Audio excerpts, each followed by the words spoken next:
बुलेटिनच्या सुरुवातीलाच बातमी आहे पुण्यातून। पुणे पोलिसांनी मध्यरात्री खराडीमध्ये छापेमारी करून रेव पार्टीचा पर्दाफाश केला।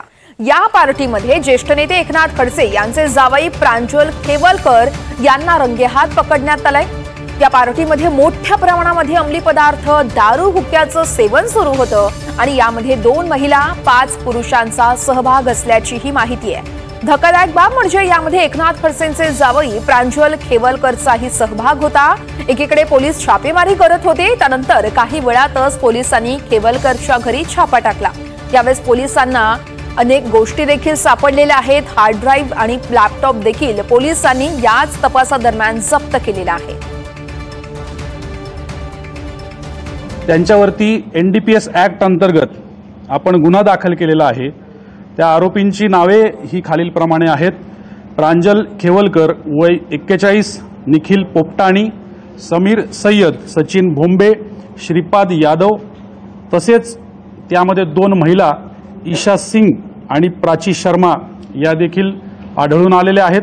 त्यांच्याकडून वेगवेगळ्या पद्धतीचे हे साहित्य हस्तगत करण्यात आलेले आहे। यामध्ये जवळपास 2.7 ग्रॅमचा कोकेन सदृश्य पदार्थ, त्याचबरोबर 70 ग्रॅम गांजा सदृश्य पदार्थ, त्याचबरोबर 10 मोबाईल, 2 चारचाकी वाहने, हुक्का पॉटचा सेट, दारूच्या बाटल्या, बिअरच्या बाटल्या, हुक्क्याचे जे काही फ्लेवर असतात ते फ्लेवर, अशा प्रकारच्या गोष्टी त्या ठिकाणावरून आढळून आलेल्या आहेत।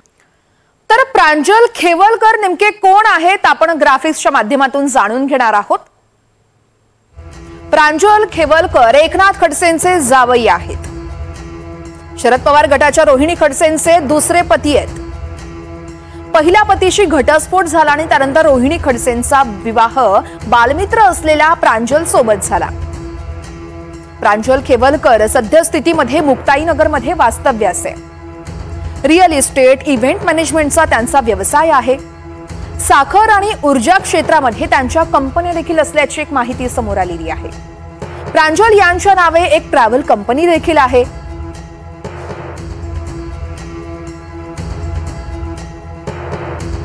तर खडसेंचे जावई प्रांजल खेवलकरांसह इतर आरोपींनी एकाच रात्री 3 पार्ट्या केल्याचं समोर आलेलं आहे। शेवटच्या आफ्टर पार्टीपूर्वी आरोपींनी 2 पार्ट्या केल्या होत्या।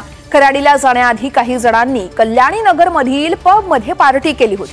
त्यानंतर त्यांनी मुंढवा इथल्या पंचतारांकित हॉटेलमध्ये पार्टी केली। त्यानंतर त्यांनी खराडी इथं स्टे बर्ड मध्ये बुक केलेल्या सूट मध्ये देखील पार्टी केली आहे। त्यावेळेस पोलिसांनी छापेमारी करत मोठी कारवाई केली आणि याच वेळेस 7 जणांना ताब्यात घेण्यात आलंय। दरम्यान प्रांजल खेवलकर यांचे वकील विजयसिंह ठोंबरे काय म्हणतायत आपण बघूयात। प्रांजल खेवलकर यांनी कुठल्याही अंमली पदार्थाचं सेवन केलं नाही। मी कोर्टामध्ये सुद्धा, ओपन कोर्टमध्ये सुद्धा ही गोष्ट सांगितलेली आहे। माझे मेडिकल रिपोर्ट्स, पेपर्स ज्यावेळेस येतील, ब्लड सॅम्पल्स येतील, त्यावेळेस लक्षात येईल प्रांजल खेवलकर यांनी कोणत्याही प्रकारचं अंमली पदार्थाचं सेवन केलेलं नव्हतं। त्याचबरोबर इतर जे आरोपी होते, माझे सहकारी होते, त्यांनी त्यांच्याही आर्ग्युमेंट वगैरे त्याच्यामध्ये युक्तिवाद केला। प्रांजल खेवलकरांच्या बाबतीत जर सांगायचं झालं तर त्यांच्या विरुद्ध यापूर्वी देखील 2 वेळा अशा प्रकारचा ट्रॅप झाला होता। डॉक्टर प्रांजल खेवलकर ज्या हॉटेलमध्ये राहिला होते त्या हॉटेलमध्ये जाऊन रेकी करण्यात आली होती। रेकी झाल्यानंतरून कालच्या ह्याच्यामध्ये त्यांना स्पॉट करण्यात आलेले। हा सगळा प्लॅन्टेड प्रकार आहे। जर प्रांजल खेवलकरनी अशी कुठली रेव पार्टी केली असती किंवा काय केले असते तर त्याच्या ब्लडमध्ये तुम्हाला अंमली पदार्थ किंवा ड्रग्सचं सॅम्पल मिळून आलं असतं। दरम्यान रेव पार्टीतला छापेमारीचा व्हिडिओ समोर आलेला आहे आणि याच व्हिडिओमध्ये पोलीस एका महिलेला हे काय असा प्रश्न विचारतायत। या छापेमारीत नेमकं काय घडलं बघूया।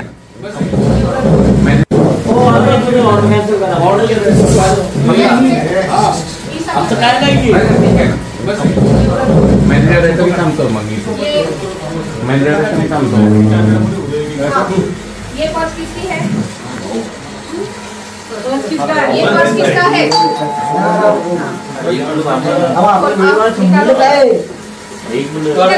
इधर ऊपर उठाओ। हाँ, रखो एक सामान इधर।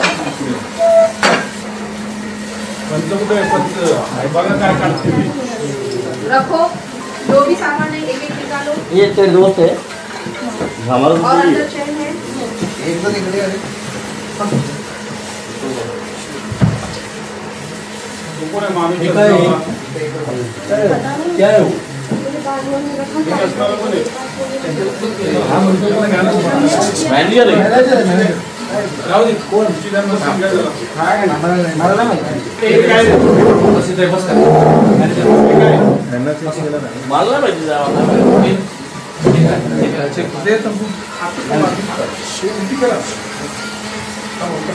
बंद करतो प्राची 2 मिनिट शांत हो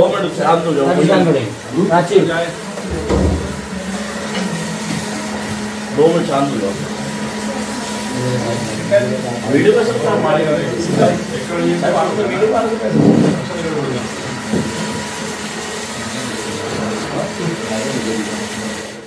रेव पार्टीतील बुकिंग्सच्या पावत्या या आता समोर आलेल्या आहेत। प्रांजल खेवलकरच्याच नावाने सगळे बुकिंग्स असल्याचं देखील कळतंय। 25 ते 28 जुलैपर्यंत करण्यात आलेलं बुकिंग रूम नंबर 101 आणि 102 मध्ये बुकिंग झालेलं आहे। 10,357 रुपये असं या रूमचं भाडं होतं आणि या सगळ्या बुकिंगच्या पावत्या आता समोर आलेल्या आहेत। प्रांजल खेवलकरच्याच नावाने हे सगळं बुकिंग झाल्याचं कळतंय।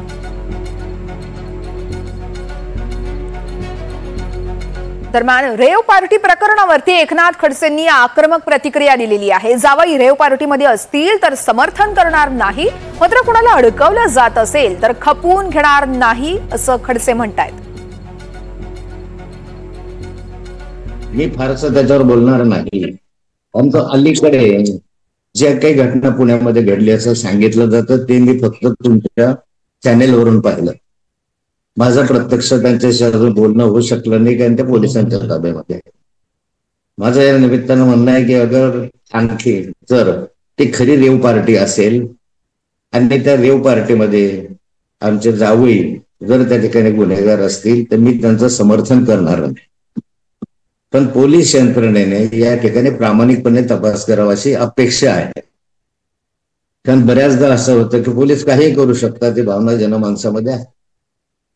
त्या संदर्भामध्ये नीट फॉरेन्सिक लॅबचे रिपोर्ट आले पाहिजे, ब्लड रिपोर्ट आले पाहिजे आणि सर्व रिपोर्ट आल्यानंतर याच्यावर अधिक भाष्य करता येईल। तर रेव पार्टीवरती पोलिसांनी छापा टाकला आणि त्यानंतर महाजन यांनी एकनाथ खडसेंवरती निशाणा साधलाय, बघूया। कालच नाथाभाऊंनी प्रेसमध्ये सांगितलं की चाळीसगावला एवढे अंमली पदार्थ का मिळतात, तिकडनं कसे काय पकडले जातात असं त्यांनी संशय व्यक्त केलेला होता। ते नेहमी अंमली पदार्थाच्या विरोधात बोलत असतात, पण आता त्यांचे जावईच हे सगळं चालवत आहेत, सगळा उद्योग हे आज मला वाटतं या ठिकाणी समोर आलेला आहे। खरं म्हणजे आता हा विषय थोडा तपासाचाही आहे, नेमकं काय झालं काय नाही आज सांगता येणार नाही, नक्की सांगता येणार नाही, पण मला वाटतं पोलीस या बाबतीमध्ये तपास करत असतीलच, कारण मोठी बातमी आहे, मोठा विषय आहे। रेव पार्टीचा विषय तर कुठे असला तरी तो मोठा होतोच, पण आता जावायला कसं होतं की लहान मुलं आहे ना की त्याला उचलून घेऊन गेलं रात्री 3 वाजता 4 वाजता, मी बघतो की 3 वाजता रेड झाली, कोणी सांगतो 2:30 वाजता वेगळे 4 वेगळे वेळ आहेत, असं कसं होईल। पण तरी पण मला काही त्या संदर्भामध्ये मला काही म्हणणं नाही आहे, पण या संदर्भामध्ये मला वाटतं चौकशी झाली पाहिजे आणि जे काही दोषी असतील त्यांच्यावर कारवाई झाली पाहिजे। पुण्यातील या रेव पार्टीवरती राजकीय नेत्यांच्या देखील प्रतिक्रिया आलेल्या आहेत, आपण बघूया। मी पण हे माध्यमातच पाहिलंय, कारण आपण स्वतः बघितलंय, मी सकाळपासून कार्यक्रमांमध्ये आहे, तेव्हा मला त्याचं ॲक्च्युअल ब्रीफिंग काही अजून घेता आलेलं नाही, पण जे माध्यमात दिसलंय त्याच्यामध्ये पोलिसांनी एक रेव पार्टी बस्ट केलेली आहे, त्याच्यामध्ये काही लोक सापडलेले आहेत, त्याच्यामध्ये काही ड्रग्ज वगैरे सापडलेले आहेत। आता मी पूर्ण याचं ब्रीफिंग ज्यावेळेस घेईल त्यावर याच्यावर बोलू शकेल, पण प्राथमिकदृष्ट्या अशा प्रकारचा गुन्हा घडलेला त्या ठिकाणी दिसतोय।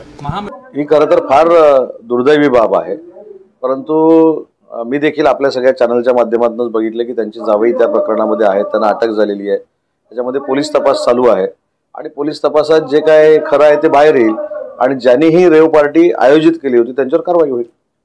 या नशेच्या पार्टीचाही संबंध आहे, नशेची पार्टी झाल्याशिवाय हनी ट्रॅप करता येत नाही, करेक्ट। हे सगळं भाजपने केलं आहे, हे सगळं भाजप निर्माण करतं। एकनाथराव खडसे 2 दिवसापासून सरकारवर तुटून पडलेलं आहे, त्याची किंमत ते मोजतात, त्याचं कुटुंब मोजतात। हे शाप महाराष्ट्राचे ह्या लोकांना लागल्याशिवाय राहणार नाही।